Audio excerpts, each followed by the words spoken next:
Hey guys, Toolman Tim here. Welcome back to the workshop where we create community, find freedom, promote preparedness, and share success. Back for another episode of the Workshop Podcast. Today is March 24th, 2022, and this is actually episode 86 of the Workshop Podcast. And we have a special guest today. His name is Steve Honkus, and I'm pretty sure I got that right, from offgrid48.com. And you guys asked to find someone that could talk about wood gasifiers, and I definitely found us somebody who can do that exactly. So real quick, before we dive in and get Steve on, we'll get our announcements out of the way. So first off, episode 100 is coming up quick. If you guys have any suggestions for what you'd like me to cover or what you'd like to do, or if you'd like to add a segment or an email, whatever it happens to be, send something to me. You can send it on social or therealtimcook@gmail.com. Quickest way, whatever you have for suggestions. Number two, I keep plugging it, but if you're not part of the Telegram group, do me a favor and come by. We are getting close to 100 members over there. It's a really nice community. It's a place where we can all interact, independent living, DIY, and just share our fails and share our successes. So if you get a minute, grab that link in the description below and go by there. And then finally, of course, I tell you about it. We got Corey. Hi, Corey. We got Corey on here. The shop. So if you're ever wondering, hey, has Tim ever tried a tool or something that he likes or does he recommend? Run by toolmantim.shop and you'll be able to find right now. I've got way over 200, almost 250 pieces of gear that I've used over my lifetime or in my business that work. So just check that out, run by there. And of course, anything you pick up or even start your shop in there helps support the workshop. So with that, let's bring on Steve. Hey, Steve, how are you? Doing good, Tim. Good. Welcome to the workshop. Thank you. Yeah. So we reached out, like I said, I've always kind of had a passing interest in wood gasifiers. I always thought they were kind of cool. I love that idea. And so a lot of people have been asking, hey, can you find somebody? And so I did what I normally do. And I went on to YouTube and I found that you had, it's like a 29-part series on wood gasifiers, something like that. Yeah, that's a part of our workshop series. Mm-hmm. It's really, yeah. And I thought, well, if somebody can do 29 parts talking about wood gasifiers, I imagine Steve can tell us a little bit about them. So introduce yourself, Steve, because I don't think you're too familiar with our community. So where are you? What are you from? What was your first high school job? Whatever, anything like that. So I'm in the inland Northwest. I'm located about 20 miles north of Spokane, Washington. We moved up here probably a good 10 years ago out of Houston. My background is in surveying and oil and gas industry. And in the last part of my career, I got into technology sales doing GPS and GIS. So I was a worldwide sales manager for a lot of years for a multi-billion-dollar GPS company. And so it's all technology related. And I traveled the world. I was a road warrior.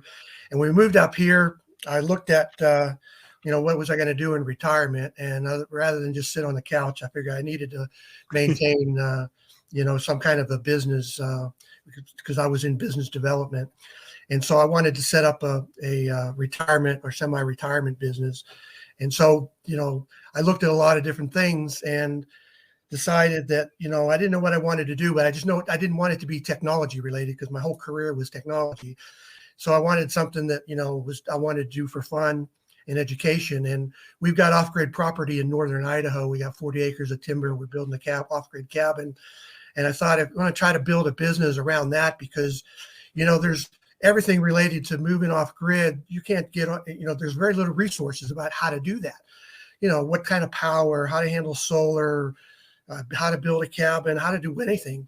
And so as I'm going through that, I'm having to basically be self-taught in a lot of these topics. I decided to kind of build my business around that concept. As I learned, I'm sure there's lots of people in my exact same situation. So hopefully they don't have to repeat the same mistakes that I did. And maybe I can help some people along the way. So that's kind of how I got started in this off-grid 48. And the 48 comes from basically I'm right at the 48th parallel. My cabin just kind of runs right through the 48th parallel there. So I kind of use that name. And, everything with off-grid anything is taken pretty well. Yep. So you got to be very careful about how you use that.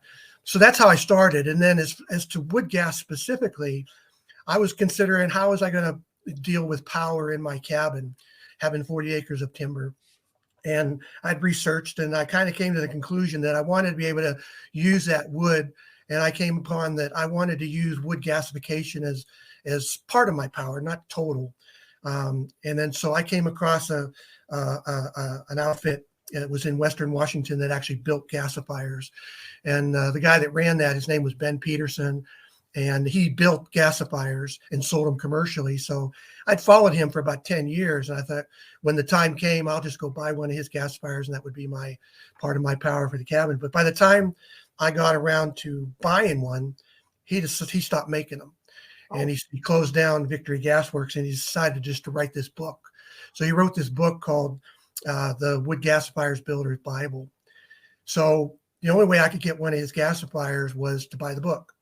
And it's basically a set of plans to do it yourself, how to build this gasifier. But I have absolutely no welding fabrication experience. So, I tooled up my shop, went out and got the welders. I spent 6 months and many thousands of dollars going through this book step by step and building a gasifier. Followed every step, cut every part by hand. And at the end of it, well, I like to tell people, I still keep it here in the shop because it's a great tool to talk about. But basically what I ended up with was a 600-pound paperweight. Oh. And, and looking at it, it wasn't that there was anything wrong with the design. It was mainly my lack of skills. There was a lot of things in the build process in the book that wasn't really described. So anyways, it was an education that I learned how to build them by doing that. So what I learned was I'm not a welder, and so I started working with people that could weld, and then I learned and created a good build process. And one of the most important things in building a gasifier is the process of leak testing. Because you're creating gas. Basically the whole concept of wood gas is burning wood at a much higher temperature in a low oxygen environment. So that it never really has a chance to ignite.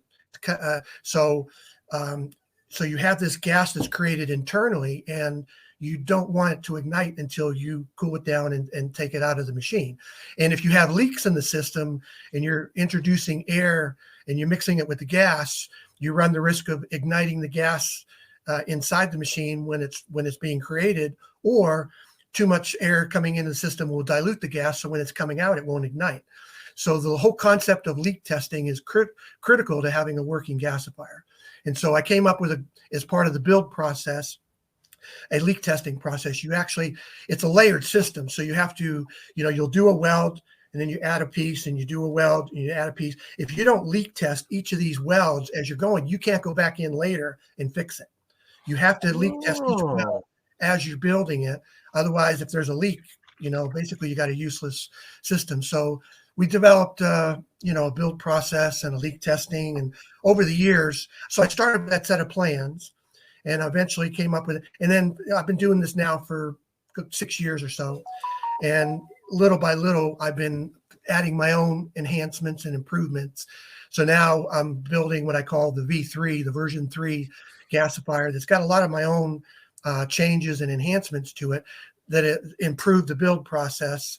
And improve the functionality of it. So that's basically what I'm doing now.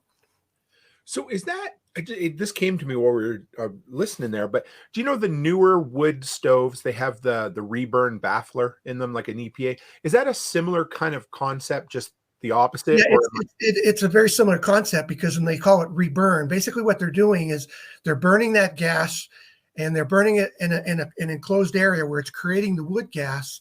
And then they're feeding it back into the hearth and reburning it, Okay. And so, it's very efficient, because, a wood gasifier, when it's running, what I tell people in that presentation that I sent you, talk about when we think about burning wood, it's traditionally just in a fireplace or wood stove or an open fire, where most of the energy that's stored in that wood is actually wasted in the smoke that's released, right? Right. And so with the gasification, what would be smoke is burnt down, is broken down into the gas and usable fuel. So there is no smoke that comes out of the gasifier. It's basically, that's the fuel. And these reburner stoves that you just described, that would be smoke is converted into gas and reburned. So there's very, very little emissions that come out of that. Oh, so it's you because I mean, wood traditionally, I mean, they say it's what carbon neutral because it stores its anyway. Yeah, but so there's very little emissions coming out, and the efficiency of it must be darn near 100%, not quite 100%, of course, but it must be pretty close. Yeah, so just when you burn wood in your fireplace or your wood stove, you get a lot of ash accumulation very quickly. You burn your wood stove for a few days and you have to empty the ashtray all the time. Yeah. In a wood gasifier, I could run the gasifier for a week or weeks, maybe weeks, and have very little, and there's no ash. The byproduct of it is called biochar or activated charcoal. And you probably know Really? that activated charcoal in its own right has many uses for water filtration, Oh, medicinal use, gardening and such like that. That's the byproduct of wood gasification. You can get, somebody told me you can get on eBay and try to buy activated charcoal and it sells for like $30 a pound. yeah. You could literally your byproduct you could turn around and use as a water filter. Yes. Wow, that blows me. Okay, so let's back up a little bit. See, I'm this is fun. I always love learning new, and I can tell. I think your brain works like mine. You're like you want to learn something, so you just buy all the tools, learn all the skills, and then fail forward. So that's good. But okay, so start at the beginning. Like, what does a wood gasifier look like? How does it? I'd start from there for somebody who just has very little understanding or no understanding. Okay, so back to the definition of wood gas, right? So it's Sure. Yes. burning wood at a much higher temperature in an oxygen limited environment. So what that means is when you burn wood in your wood stove or a fire, you're burning it at about 1,000 degrees, right? Mm. In a gasifier, you're going to burn it close to 2,000 degrees, which is hot enough to melt metal, right? Real? Okay. See, So yeah. we're denying it. A lot of the concept, if you look at a forge, you put Yes. coal in there and you feed it and it's glowing, the coals are glowing and it's getting so hot that it's melting the metal, right? But there's no real open flame. It's just the coals are breaking down and having that heat. And the gasifier is doing that in an enclosed environment. So we have to have a container. We call that the reactor, Okay. where the fuel is going to be put in and then the combustion is going to take place. Now there's several different kinds of gasifiers. They call an updraft where the gas rises out through the top like a chimney. Then they have a downdraft where the gas is pulled down through the hearth and out. So there's different designs. The design that I am using, and actually the most successful design commercially, has been what they call a downdraft gasifier. Okay. And what that means is, so we have this reactor tank where we put fuel in it, and at the bottom we have the hearth where the combustion is taking place, right? So as that charcoal is burning, and it's burning at such a high temperature, it's just completely breaking the charcoal down into carbon and gas. Now, rather than have the gas rise up, we put what we call a suction blower in it that pulls the gas down through the hearth and through the remainder of the system, so that it can come out and be used. So that gas never rises back up through the fuel and gets dirty. We're burning off the contaminants. Oh. The hot gas, when it's created, the combustion takes place at 2,000 degrees. Mm-hmm. Then the gas is come down, is made at about 600 degrees. So then we have to cool it, we have to filter it, we have to remove any condensation from it, and then we can use the gas however we want. We can light it. It has many of the similar properties to propane or natural gas. So I can just light it and cook with it. I can use it to heat with it, or I can feed it to an engine and use it as fuel for an engine. So the reactor tank handles the fuel and the actual gas creation, right? Okay. That's the first part. And the second part is cooling the gas. So there's got to be some type of cooling, and there has to be some kind of condensate collection. So, because the biggest variable in wood gas is moisture. Just Right. like if you burn wet wood in your stove, that's bad, right? All the tars and creosotes come from burning wet wood. So you always want to burn dry wood. But sometimes you don't have a choice. You have to burn the wet wood. But if the moisture is the biggest variable, the moisture equates to tars and creosotes that can make its way through the system.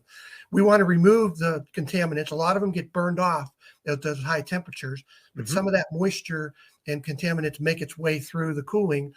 Then the condensate collects a lot of that moisture. Then we go through a second stage, which is filtration. And the second chamber, we use a multi-stage filter. We'll do something coarse, like straw, hay, wood chips, sawdust as a lower layer. When we feed that in, that will typically remove a lot of moisture and coarse contaminants. And then as the gas rises up through the filter, we put in finer and finer filter layers, like foam filters. We use a foam filter that's 60 ppi, 30 ppi. So by the time it rises up through that, it's getting finer and finer. So when the gas comes out of that, it basically has all the contaminants removed, and it's cooled down as well. So then when the gas comes out of the system, it's cool to the touch. It's typically around 70 some degrees, and then you can ignite that gas or send it to another application like an engine for fuel. So the filters, of course, my mind was good. The first bit was you said pine needles or pine chips or whatever. So the ones above that, they would be a man-made filter. You said some sort of foam. Yeah, I use just foam. They have different kinds of foam that you can get that's different gauges. They typically measure them by PPI. So like a 30 PPI is coarser than a 60 PPI. So it just gets finer and finer. And you can do different things. You could put charcoal filtering in there. You can do lots of different things. Are they washable or? Yeah, the man-made ones. Yeah, the coarse stuff, we can take that out and throw that in the compost pile. And then the foam filters, we can take those out and just hose them out like you could in an air filter. Like we used to do with the old foam air filters in a weed whipper. Yeah. Similar type material. I got a question here for you this is Brian from the Lots Project. He says, can you see that okay? Yeah. Does the downdraft system help with the tar and creosote built up in the piping? Well, it's not necessarily the type, the downdraft versus, the downdraft does, in that the gas doesn't rise up through the fuel and get contaminated again. So the downdraft starts off a little cleaner, but the biggest thing with the tars and the creosote is the temperature. That's the biggest variable. You need to have a gasifier that will run at 2,000 degrees. Now, I said that's hot enough to melt metal. If you get on YouTube, and I'm sure a lot of people that watch this are learning, they start out on YouTube and they type in wood gasifiers. You'll find lots of videos out there of people making wood gasifiers out of everything. And typically what they'll do is, they've got a 50-gallon drum and an ammo can, some PVC, and you see it strung around and then plugged into a lawnmower or a little engine. And then they're running the engine, and then they do a little happy dance, and then that little 3-minute YouTube video goes away. What they don't show, and that's what I call science projects. Okay. Yes. Those are great if you want to learn concepts. You want to learn what wood gas is, how it's made, but you would never do that if that was your production. You're just like, I want a wood gasifier that I turn on that's going to be as reliable as my wood stove when I turn it on. And so science projects are just for learning concepts, not for production. And those cheap little YouTube videos, like I said, a 50-gallon drum would melt under the proper temperature. So they're going to create gas, but there's two levels of gas. So when we talk, we call it heating quality gas and engine quality gas. The heating quality gas is made at those lower temperatures, those little science projects, because you can make gas, basically putting wood in a barrel and put it in and heating it will create wood gas, but it's made at a much lower temperature. It's got lots of contaminants in it, but it doesn't matter if you're using it in a heating application, because I'm just lighting the gas. Any contaminants are going to get burned up, right? So if I put it in a stove or something like that, it doesn't matter. But if I feed that heating quality gas into an engine, all those tars and contaminants flow into which will ultimately destroy the engine. In the engine quality gas, you need a much higher temperature to create that gas, to burn off most of those contaminants. And to create 2,000 degrees, you've got to have heavy gauge metal. You have to have stainless steel in the highest temperature areas. You have to have super insulation to retain all that heat. So it's a much bulkier. Like I said, the gasifier that we build is 650 pounds. Okay. That's a hefty piece of machine. But once it's built, I mean, yeah. So we'll get into more of the building too, but if somebody, I know ballpark, but if you wanted to, source all the parts and put it together and maybe hire somebody to do the welding, what kind of cost does it usually to get one that you could run a generator, which we'll talk about too, but to get it running, what would it cost you to roughly? Cost, it's kind of hard now just because, like when the book came out in 2014, Ben was quoting that you could build one of these for $1,500. But today you couldn't even buy the parts for $1,500. Right. Today, I mean, every year normally I see price increases on materials go up 10, 20%. In the last year alone, metal prices have gone up, have doubled, and in some cases gone up over 400%. So Wow. today the price of materials is absolutely ridiculous. So I would say, basically, if you were to just start with a set of plans and try to source material, you're looking at $3,000 to $4,000 in just in materials. Okay. With current costs. And then on top of that, so then once you have the materials, then you're looking at, I can build one, and my guys, I say me, I do the assemblies, and I have guys that do the welding and fabrication. It takes us about 75 hours of complete welding, fabrication, and assembly time. If somebody's never done one, I tell them it's going to take them 100 to 200 hours of welding assembly time. That's like I put together prefab sheds, and a lot of times I'll tell people, they're going to take you 2 or 3 times as long that it takes me, because same type of thing, So I seen some of the ones you talked about, like the ones made with ammo cans and different things. I seen a lot of them had a flare stack on them. Do yours? Yeah, typically what you want. So because if you think about it, the process is we put the fuel in, we ignite it, we get the combustion going, and we're creating gas. Well, there's a ramp up time for it to come up to temperature. Typically 3 to 5 minutes from a cold start is the time that you have to get usable combustible gas. So what we do is we put the fuel in, we light it, we put the blower on, which is sucking the air in and pulling the gas through the system. And then what we do is we flare that gas, and then we keep testing it. So within 5 minutes, I should be able to put a flame to that gas, and that gas should remain lit. Once that gas remains lit, I know I'm creating combustible gas, right? So at that point, I can turn off the flare, and then I can open up a secondary valve and say, okay, now send that gas to an engine or whatever application I'm going to send it to. So the flare is really just for you to know that you're up to temperature and you're making combustible gas. So it's not flared while you're using it. Okay. So that makes sense. You open it up to kind of test the quality and let you know when you're at a point where you won't starve whatever the potential engine is of fuel or whatnot. Yes. So starting back then, you talked about the moisture content. I was wondering about that. So it sounds like in theory you could run wet wood through it once you get it up to temperature, could you? But not ideal. Yeah, what'll happen is the same kind of thing that happens in your wood stove or your fireplace. So that wet wood is going to equate to a lot of moisture and tar. So you'll see the creosote lining the outside of the tank, the lid. A lot of that contaminants will make its way to the filter. So what'll happen is you'll have more filter maintenance, right? Obviously, you have to change your filter and clean your filter media more. What I like to tell people is the process actually starts with charcoal. So when you start the gasifier, you have to actually start your hearth with charcoal. And then you can put raw wood on top of that. The charcoal is actually what's being burned. Okay. And then the heat from that combustion rises up into the raw fuel wood and turns that into charcoal. And as that wood falls down into the hearth, it's charcoal. So what I like to do is I prefer to just burn charcoal. It takes a little bit more up front in the prep. Yep. But charcoal's drier, little to no moisture at all. And there's less contaminants because I removed a lot of the moisture.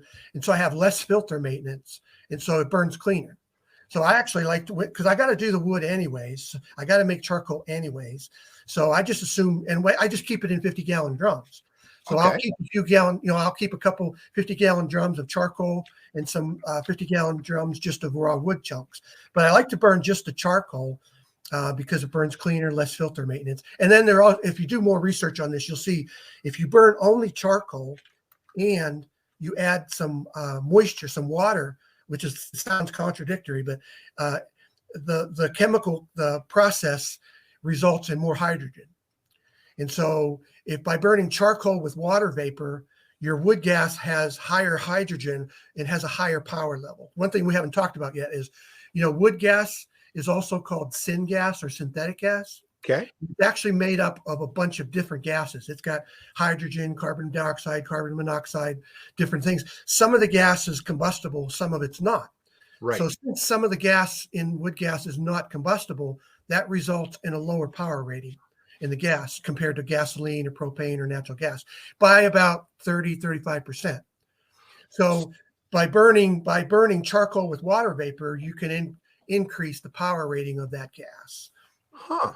So I have a Furman tri-fuel generator, runs on Mhm. gasoline, propane, and natural gas. And then Right. each one, so gasoline has the highest BTU or power rating, natural gas has the lowest.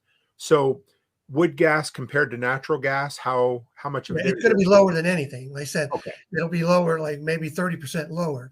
So, Okay. what I typically tell people is it doesn't mean you can't use it. I can feed, just like, let's say you had a 10 kilowatt generator, right? Right. I could feed that wood gas and drive that 10 kilowatt generator, but you'd be looking at, rather than getting 10 kilowatts at maximum power, you're getting 6.5 kilowatts at Okay. maximum power, but what a lot of people will do is say, okay, I'm just going to upsize my generator to offset the power difference, right? Sure. So run a 12 kilowatt generator, 15 kilowatt generator. So then you said you run charcoal in it. Do you make your own charcoal ahead of time then? Is that the idea? Yeah. Yeah. As long as you keep, you don't burn it dry. Okay. When let's say you burn it for so many hours and turn it off, there'll be charcoal in the hearth. So when you want to run it again, you can just throw raw wood in it. As long as it's got charcoal to start, you can use the charcoal from the last burn. If you completely run it out, you've got to start it off with new charcoal. It's very easy to make charcoal. I just use a 50-gallon drum with a lid, and I'll fill it up 3/4 full with wood chunks. I put a hole in the side of the 50-gallon drum, throw it over a fire for a couple hours, and then that basically cooks the wood. And after a few hours, all the gas is vented off, and then I've got charcoal in that barrel. So charcoal is very easy to make. Okay. That's cool because that was a question I was going to ask you. I had somebody on Instagram send me an article a couple of weeks ago when I mentioned I had somebody coming on. There was a guy up here in Saskatchewan that had a gasifier on a tractor, but he called it a charcoal gasifier, and he said it was slightly simpler than a wood gasifier. So that must make sense then. So he just must feed the charcoal in the bottom, or at least directly, as opposed to burning the wood ahead of time. Yeah, I'm not quite sure what he's got something different, but I mean, this gasifier, like I said, can use raw wood or charcoal. I don't see any difference really. If I fill it up with charcoal, it's a charcoal gasifier. Right. That makes sense. Maybe it was just semantics. I think that's Yeah. probably what it was. So dry wood for the most, if you're starting with, I like the idea of starting with charcoal, but if you're starting with wood, then obviously start with fairly dry wood, seasoned Yeah, wood. typically you want to, just like in your wood stove, you want to have wood with a moisture content less than 10%. Okay. Well, yeah. So yeah, I mean, as far as basically something you'd be comfortable putting in a wood stove and knowing that it's not going to creosote up your chimney completely. Yeah. So, okay, then how about, so you got a 50-gallon drum of charcoal, 55-gallon drum of charcoal. How long can you burn a wood gasifier on that? And again, I know these are all ballparks. So the rule of thumb in fuel consumption on a gasifier is 2.5 pounds of fuel per kilowatt hour. And I always relate it to generators because that's my application of interest. So what that means is that if I'm running that same 10 kilowatt generator, it's going to require 25 pounds of fuel per hour. Okay. Okay. So our gasifier design, the reactor tank holds between 50 and 60 gallon or pounds of fuel. So that 10 kilowatt generator is going to run 2.5 hours per fuel load. Okay.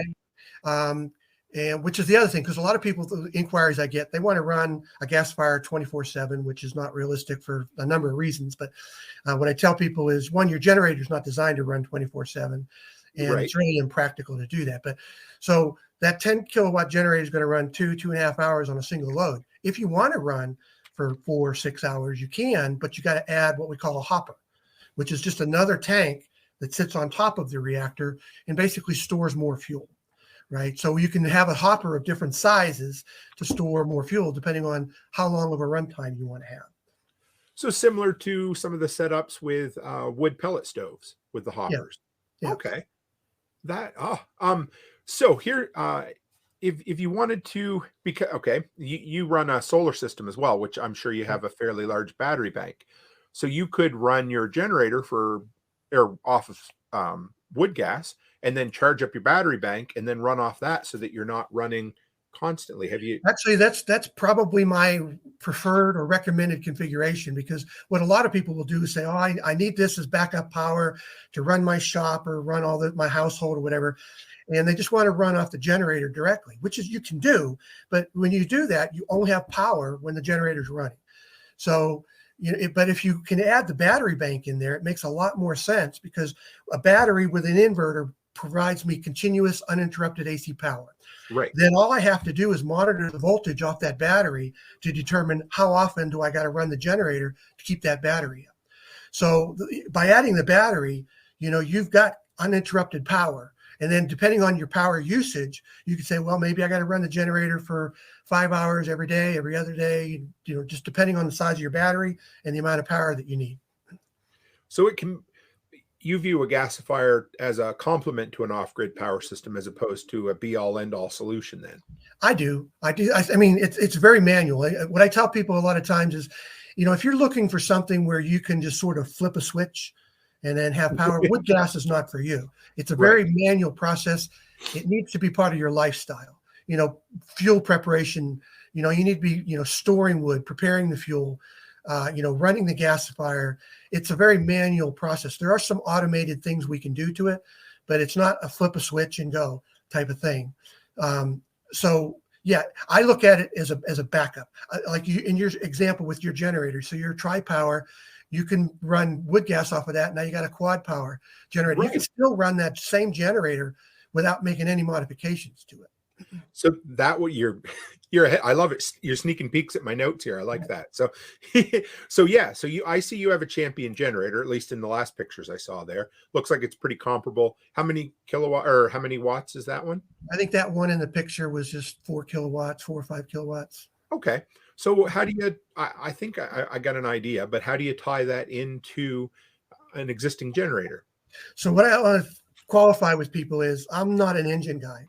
Right. I try people right off the gate. I know enough to be dangerous as far as to get things functional. So basically I use a very simple interface to run into a combustion engine. And I consider that a gasoline, propane, or natural gas engine. Okay. And what I do is I come in through the air filter. So I would open up the air filter, take out the air filter itself, and that exposes the opening going in to the engine. And what I do is I make a little plate to fit that into the air filter with a hole in it that I can attach a 1.5 inch nozzle, so I can attach a hose to that. Okay. So then coming out of the gasifier, I've got straight gas. And then before I go into the engine, before I go onto that 1.5 inch nipple, I put a little T in there where I can put a ball valve and an air filter on it. So I've got gas coming out of the gasifier, and that ball valve allows me to adjust the air fuel mixture, because the air fuel mixture of wood gas is different than the air fuel mixture is for gasoline or propane or natural gas. So that ball valve allows me to adjust that. So now coming in, and then from that point, the engine doesn't know what kind of fuel it's getting. It doesn't know if it's getting gasoline, propane, or natural gas. It sees fuel. It sees the right combination of air and fuel, and it's got ignition, and it basically just runs just like it normally would. And you just use your ears. I mean, you can tell. Yeah, you can tell. You can listen to it. You can adjust that. And the other thing that I like running a generator in a generator application is it's stationary. And then charging the battery, right? We basically got three levels of that generator running. We got bulk charge, which is pulling the highest amps, bulk charging your battery. Yeah. Then, that gets you to like 90% of your battery. Then it drops down to absorb charge, which pulls about half the amps. So maybe starting off at 50 amps, then maybe it drops down to 25 amps. Then the last part is float charge. The last couple percent might just drop down to 5 or 10 amps. Each one of those stages might be different three different levels of RPM for your engine, right? And so basically the worst case is you got to make three tweaks. So in bulk charge, maybe I got to run that for 4 hours at that. Then when it switches to absorb, maybe I got to tweak it and a little bit, because now it's changed its RPM, and you may have to tweak the setting, and then when it drops down to fuel. But you're not constantly adjusting it as you would in a vehicle application. I want to throw this gasifier in a vehicle, right? Yeah. That's constantly changing. That there a manual interface is much more difficult. Huh. I see. Yeah. So, and then you've eliminated the need to move your, I'm thinking out loud here, but you eliminate your need to move your power source around because you're basically tied into your generator and your battery bank nearby. And then I'm also thinking, of course, because here I was thinking, okay, how would you run a wood splitter off it? But I mean, if it's a gas, you could run a wood splitter if you had to. And then, of course, we love our DeWalt gear here. So I'm thinking you could charge all of your battery gear. The 60-volt DeWalt chainsaws are a pretty darn good chainsaw. I mean, I might not want to cut 10 or 12 cord of wood a year with it, but do you use much cordless stuff up there at all, or have you? Yeah, I mean, I do in my shop quite a bit. For doing the wood chunks, I just have a little table saw that I use and I just put a 50-gallon drum on the end of the table saw, and then I just use that to just basically feed it wood strips and make chunks. Have you found a certain species of wood that it likes the best, or? Any type of wood can be used. I mean, obviously, hardwoods are more dense. They're going to burn longer than softwoods, just like in your fireplace. So if you burn birch, it's going to burn longer than pine. But any type of wood, like I said, the moisture content, like cedar, is a little more oily. And different types of wood. So more oils equate to more contaminants, and you got to deal with that. But virtually any type of wood can be used.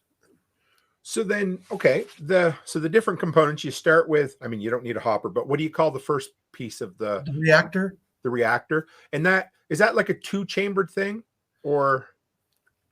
Well, inside the reactor, there's different layers. So. Okay. The very bottom of it, we call it the reduction zone. So that's after the charcoal's completely broken down. It's breaking the charcoal down into gas, basically into charcoal and gas, and the biochar is collected down there. Then above that is the hearth area. It's about 8 inches tall. That's where the air comes into the system, and the charcoal is actually broken down. And then on top of that is where the raw fuel sits on top, and the layer immediately above the hearth is called the pyrolysis layer. And what that means is pyrolysis is the heat, all the heat that's from that combustion is rising up into that wood, turning it into charcoal.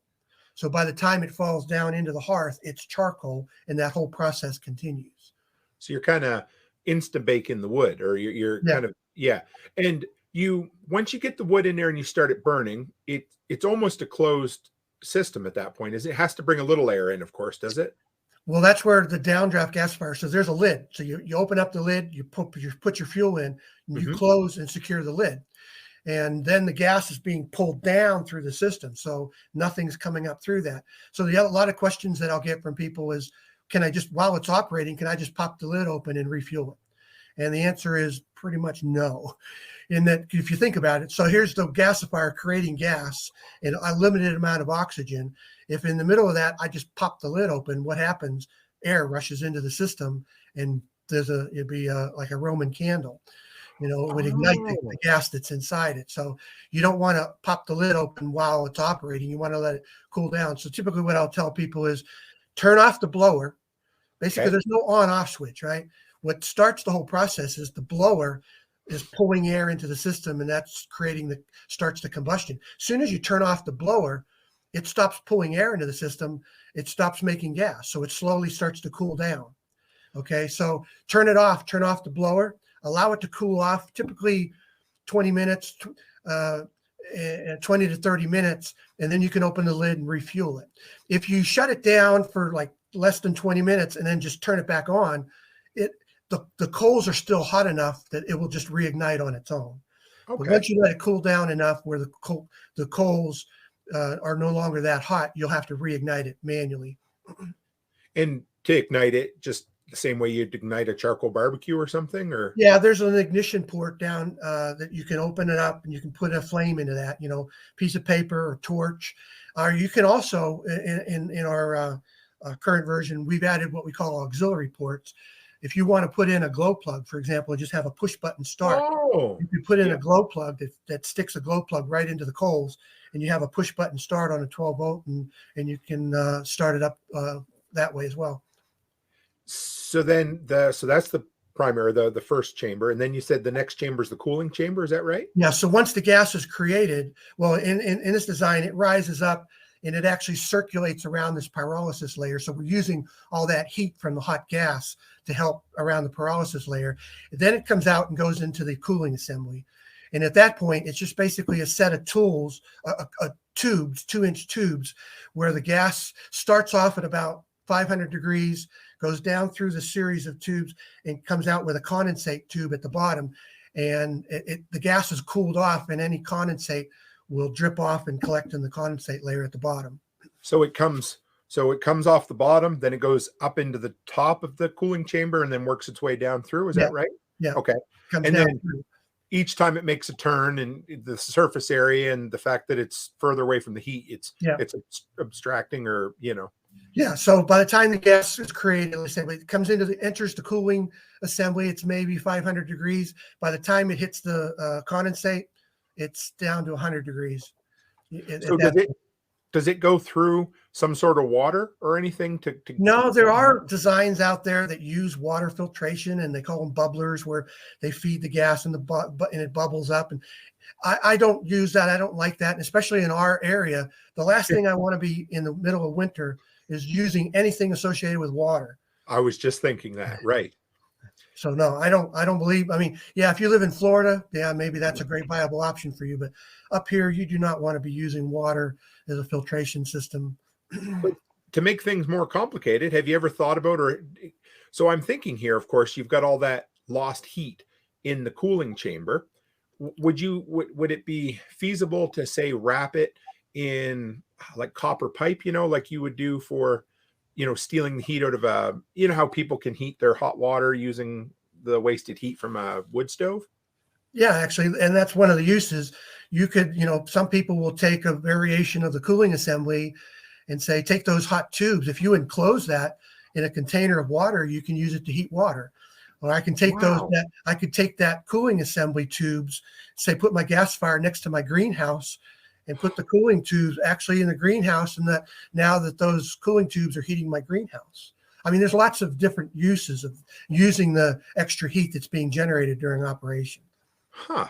So yeah, because your byproducts are basically gas, heat, a little bit of condensate, and then whatever doesn't burn on the other side of the generator. Right. So it's down. So you start in the chamber. Sorry if I got the term wrong, but the heating area, then down, then up through, and then down through the cooling area. Because the whole time you've got a 12-volt fan pulling that through, right? Yes. And then where does it go, in the bottom of the filters or back to the top? Yeah. So at that point, the gas is in the bottom. Now we enter the filter tank at the bottom, because now the gas is going to rise up through the filter tank. So it goes through that multi-stage filter. So the gas rises up. By the time it comes out the top of the filter tank, it's cooled and filtered. And then it comes out what we call the gas exit assembly. And the gas exit assembly is what actually has the blower attached to it. And then the flare tube is attached to the blower, right? Okay. And then we have a basically a split, a T, where we got two valves. One valve goes out to the flare. The other valve goes out to the secondary exit, which would go to the engine. It's an either or. You can either vent the gas to the flare, or you can vent the gas out to the engine. It's an either or. How loud is it? Probably not very, is it? Or well, the gasifier itself makes no noise. The only sound is from the blower. I wondered. Okay, so I mean, for off-grid people, or say someone, well, here's another thing. Say somebody who's, I don't know, just trying to stay off the grid or unnoticed or unseen or whatever. I mean, you have no smoke and very little noise, I suppose. Yeah, the only smoke in it is when you first fire it up, and I say that in that first 3 to 5 minutes as it's coming up to temperature, you'll see smoke just like you would in lighting a fire, but it quickly goes away. It quickly goes away as soon as it comes up to temperature, and then you can ignite the gas, and as soon as you light the gas, there is no more smoke. Know Your Joe asks, is the heat byproduct hot enough to boil water? I haven't used it that way, but I know people have. So yeah, the heat temperature as it's coming into the cooling tubes is about 500 degrees. And then by the time it exits the cooling tubes, it's 150 degrees. So I'm wondering if he's thinking about some sort of either steam generation, or I don't know what that, but you could at least boil a tea kettle off it for sure. Yeah, and there's other ways. I mean, with the two auxiliary ports, there's a way of pulling heat off of that as well. I haven't tried it, but potentially, I could feed maybe a stainless coil through the hearth that's fed water, into cold water in, pushing hot water out. That 2000 degrees. I mean, there's lots of options that you have. I haven't done it. I don't know of anybody that's gone directly into the hearth, but you've got access to that heat to be able to use in a variety of ways. So have you had any, so you talked about like the Roman candle. I'd seen a couple of videos where people, I think they opened it too quick and you got that, like do you remember that movie Backdraft from years ago? Yeah. I don't know. Yeah. I don't know if that's similar to what it was, but have you had any accidents or any danger, anything involved? Well, I mean, safety's got to be a top consideration with gasifiers. I mean, you think about it. One, it creates carbon monoxide in the gas, so you treat it, the gas, just like you would treat exhaust on a generator. You don't run it in a non-ventilated area. Right. It's extremely high temperature, so you want to wear gloves and be very careful about touching hot metal surfaces whenever it's in operation. And the design of the reactor allows for internal combustion of, if the gas ignites, rather than keep that pressure, the lid acts as a pressure relief. So let's say the gas did ignite. Well, here's typical scenario. I'm creating gas. I'm running an engine. I close the valve. So now the gas is being created, but it's got nowhere to go. So right. in those first few minutes, the gas might start to back up into the hearth area, and then it might ignite. Maybe there's enough oxygen in that gas would ignite, which would create some pressure. And then rather than make like a pipe bomb to create dangerous pressure, the lid is designed as a pressure relief. It would push up on the lid and vent. Basically, it would just vent out the side. So if you were standing next to the gasifier, it would push the lid up and go whoosh and scare the crap out of you, But that's kind of the worst case. I've seen some YouTube videos that are really scary where people have a reactor and they bolt the lid down on this thing. And that's like making a pipe bomb. Yeah, you're basically like welding your pressure canner shut. Yeah, I've seen people. And so, you don't want to do that. What was the reasoning for that? Or I don't know. Maybe they had a leak, leak in the lid. And so they were just trying to seal it by, but anyways, I saw that and it made me cringe.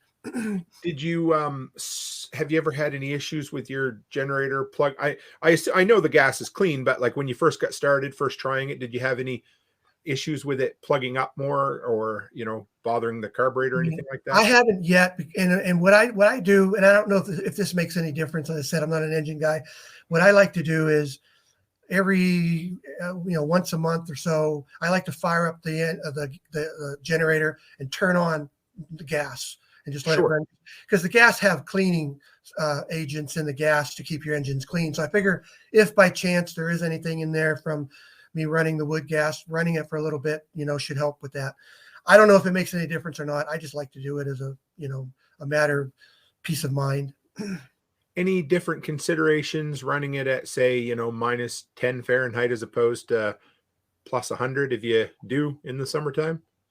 I think it likes the cold. I mean, the main difference is, I've never had an issue. The colder, the better.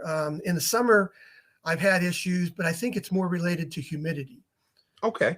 And so it runs fine in hot weather, but I've had issues where, you can put your hand over the gas and feel moisture, which means it's making its way through the system despite the filtering and condensate. And I had an issue with that when I was running some wood gas a year or so ago, and finally traced it down to, the humidity for that week I was doing the testing was at like 70, 80%. So, sure. And it's just, I mean, even though it's taking the condensate or the liquid out of the gas, it's just in all the air everywhere, and it's so saturated that it can't eliminate. It just made its way through the system. So I hadn't really thought about that, but then I once I figured it out, it made perfect sense.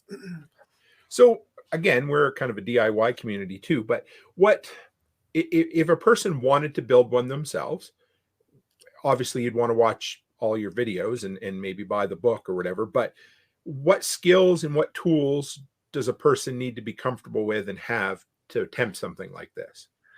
Well, it depends. I mean, if you say go out and buy the plans and you build everything from scratch, I mean, obviously you're going to have, potentially plasma cutter, grinders, metal wheels, cutting wheels, drills, bimetal hole saws, bandsaw, metal bandsaws, Okay. that type of equipment. That's why I created the kit, because it's all laser cut parts. And I feel, by doing that, Oh, all these laser cut parts make the assembly much tighter, and there's very little welding and fabrication that you got to do. You got to so, drill a few holes, but for the most part, the parts fit together, and then it's just a matter of welding them together. so if somebody orders all the laser cut parts from you, is there anything beyond that? Like, do they need to source the larger things locally, or is everything Now, there? I used to, years ago, I used to offer a lot of different variations, but it got too complicated because there's Yep. over 400 parts to one of these things.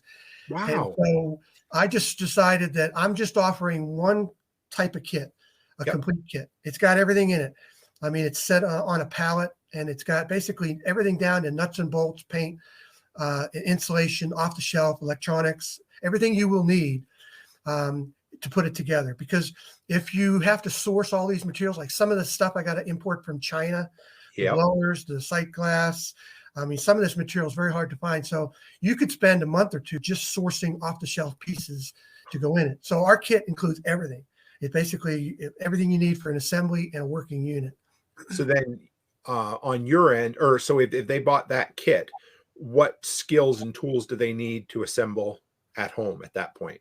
Well, at that point, you got to have the welding at Yep. least. Okay. And you don't necessarily have to do it yourself. What I'll tell, and I put some videos on this as well. Let's say that like people who are a lot like me, they say, I got a welder, but I'm just not real confident in my welding skills, but I can weld. Sure. So what I distinguish between critical welds and structural welds. There's a lot of structural welds to base and things that hold things together. And so what I would say is, yeah, if you want to do that yourself, but you're just not confident about the critical welds, hire those parts out. Go find somebody, Oh, you get somebody to come on site or whatever and say, I need you to weld the reactor tank because it's got, 10 or 12 welds that are critical. And I got to do leak testing on those. Well, if you're not confident, hire somebody to do that. But the non-critical welds, they don't have to. I had a demo unit in my second unit, which was functional.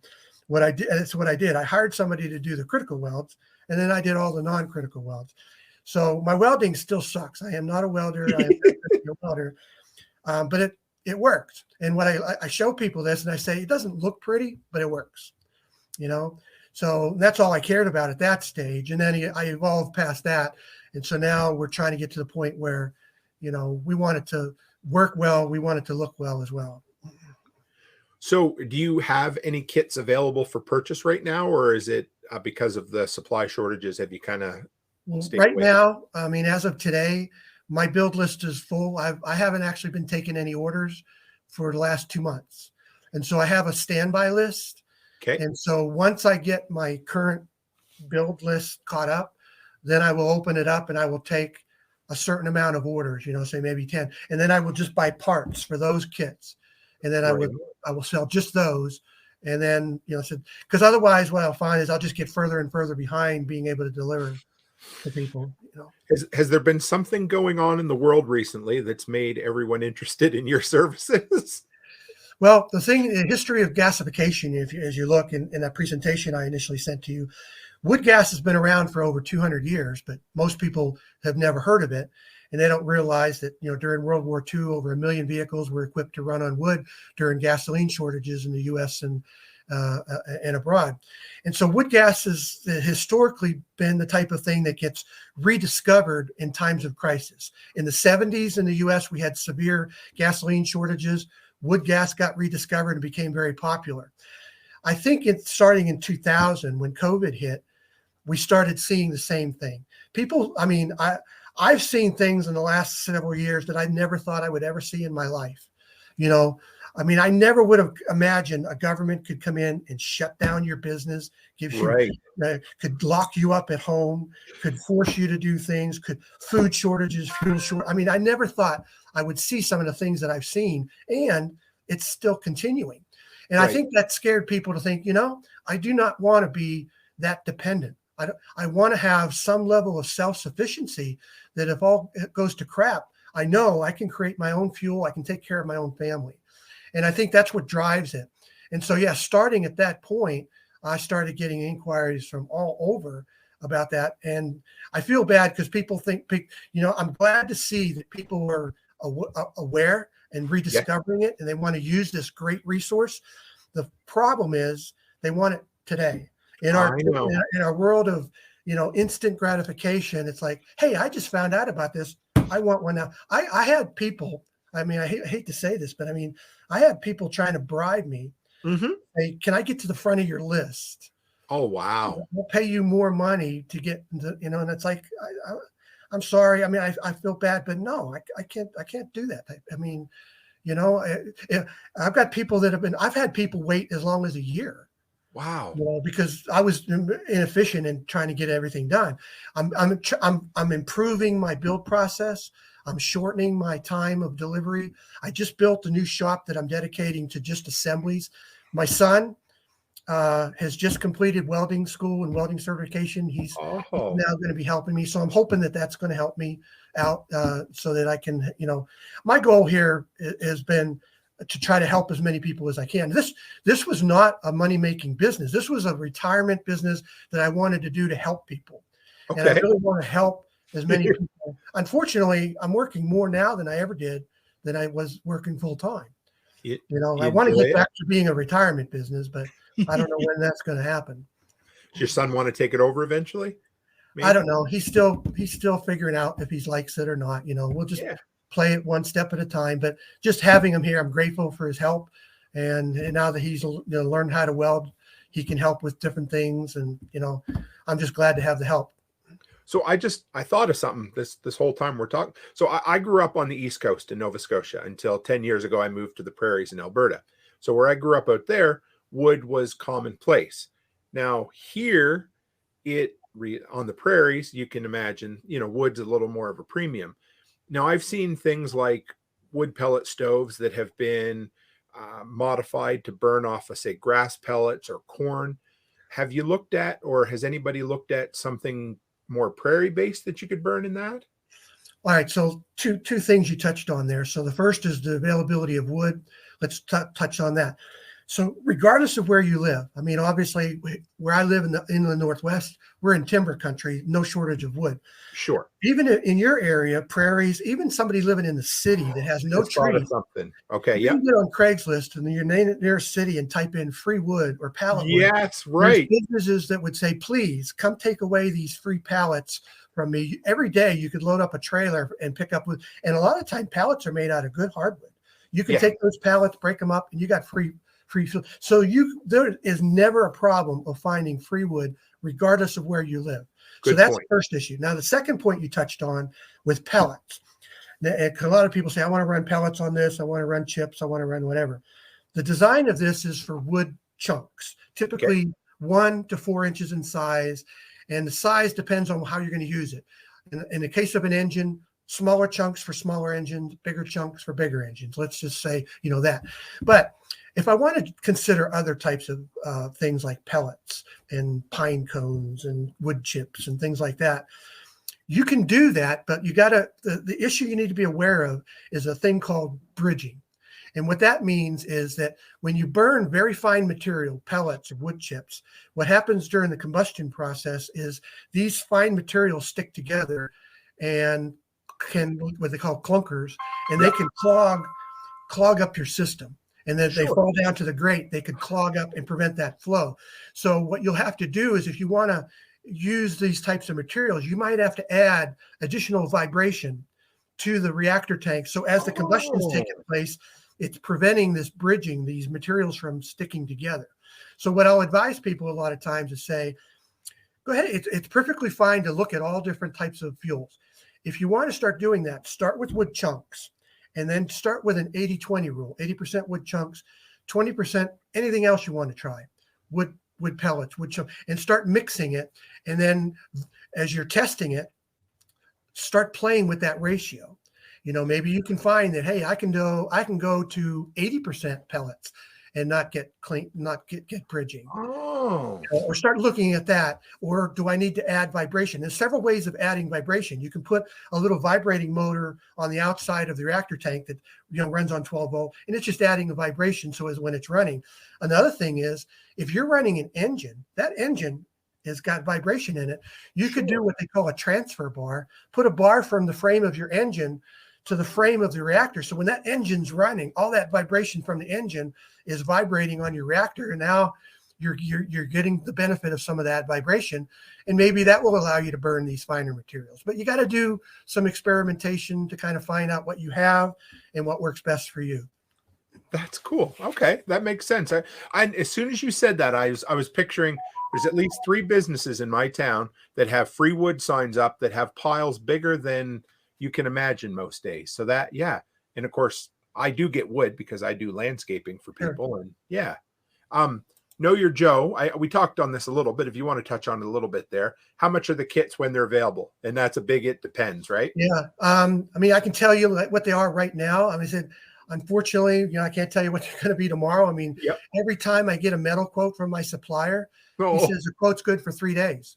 And because the price increase is going to, right now, today, if I was to take an order, the complete kit is $5,500 US. Okay. Is that plus shipping? Plus shipping. And like, if I ship from here, I just shipped last week, from here to Florida. I think the shipping on a kit was $650. Well, it's not bad. So considering it weighs, like I said, I ship it on a 4x4 pallet, weighs about 650 pounds. So that's typical. Have you shipped any to Canada yet? I got one going out on Monday. I got 3 more in the works. So yeah, you guys I've gotten more inquiries in the last 6 months from Canada than I have in the last 6 years. We've had times have been tough up here. Let's just put it that way. We've been, what we've been anyway. Yeah, it is what it is. No, that's good. So yeah, okay, that's a good start. I could go 100 different ways, but we've been just over an hour there. So it doesn't take any time to talk about it. And so where can, like, what projects you got coming up now? Where can people find you? How can they reach out to you? I mean, really the best way is, to hit the website. It's got my email contact on there, or the YouTube, basically it's Steve at Off-Grid 48 YouTube, and my contact's on every one of the videos. So, send me an email. I think my phone may be on some of that, but yeah, and I'm pretty open, even though I do technically consider myself a consultant, an alternative energy consulting. So in addition to wood gas, I kind of focus on wood gas. I actually do consulting for solar, wind, hydro, just general off-grid topics. But I pretty well am focused on the wood gasification at the moment. That seems to be where the most interest is. If you're interested, I'm booked up for 2 or 3 months, but I'd love to have you back on to pick your brain about some of that other stuff and maybe talk a little more about your journey. If you're interested, you don't have to commit, Sure. But yeah. Yeah, no, we work it in the schedule. Like I said, my schedule is typically the mornings. I do my calls, my marketing, my administration stuff, and then in the afternoons, I try to work out in the shop as much as possible. Perfect. No, we will. That'd be great. And like you say, it's offgrid48.com, right? Yeah. And I've got all your links. I've got your YouTube channel, and also you have that I think it's like 28 or 29 part series on YouTube. Does that give people, what does that show in there? Like how to build one, or just how to assemble one of your kits? Does. I mean, it starts with, the book that I mentioned, Ben's Wood Gasifiers Builder's Bible. And it's got, step-by-step and pictures and things like that. But there's a lot that the book doesn't tell you. Mm-hmm. That can get you in trouble. If you just bought the book and went out on your own, just started following step-by-step instructions, there's no guarantee that you're going to have a working gasifier at the end, just like my example was, right? Sure. So my videos were to try to help somebody not make the same kind of mistakes I made when I bought that book, and I was just sort of blindly following directions. So the videos are great reference to say, for example, the original design started off with propane tanks. And, in the book says, start with this propane tank, start with this seam, measure down 7 inches and cut a hole. Well, if you just did that, you could probably cut the hole in the wrong place because every propane tank is not at the same dimension. Right. So it depends on the year of the tanks. Those heights of the tanks and the diameter of those tanks vary. So I have a video on that. Check your dimensions of your tank before you cut any holes. Dry fit everything, basically get all these parts and fit that are good before you start cutting holes in things, and make sure you know where things are going to line up, because once you do it, you can't undo it. Right. Okay. Well, that's cool. Well, thanks, Steve. I don't want to take any more of your time because I know you're a busy man. That's okay. But yeah, like I said, I'd love to have you back, and just thanks for dropping in and sharing everything that you did. I really appreciate it. I appreciate you reaching out, Tim. And yeah, have everybody feel free to just reach out, emails. I'll be glad to answer any more questions that anybody needs. Help out the best I can. Sure. And I'll probably get some on social the next couple of days. I'll send them along to you, and yeah, we'll go from there. Sounds good. Perfect. If you can hang in the background for just a second if you want, and I'll close up and we'll be done. All right. Sounds good. Thanks a lot, Steve. No problem. Well, guys, that more than exceeded anyone's expectations. That was incredible. I want to say thank you one more time to Steve. You guys wanted somebody with wood gasifier knowledge, and we pretty much got the man. That was incredible. So thank you, Steve, like I said. And guys, we got an episode tonight, preparedness. We're going to be talking about more automotive preparedness, a bunch of things we got on the go. And Saturday morning, we're going to have a Saturday morning live stream, 8:30 a.m. Mountain Time. That'll be it. And guys, as always, stay happy, stay healthy, and have a great week.